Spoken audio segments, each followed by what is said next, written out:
anh chỉ là một người phụ hồ nghèo, cho đến ngày anh phát hiện người con gái mình yêu lại là tiểu thư của cả một tập đoàn lớn.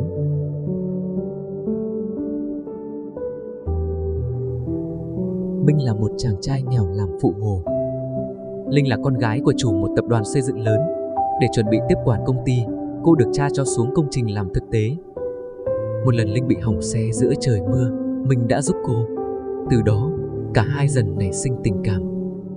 Cho đến ngày Minh nhìn thấy Linh bước xuống từ một chiếc xe sang cùng cha mình, anh mới biết cô là tiểu thư của tập đoàn. Cảm thấy mình bị lừa dối và không xứng với cô, Minh xin chuyển sang công trình khác. Ở đó, anh gặp một ông chủ giàu có rất quý anh vì sự chăm chỉ và thật thà.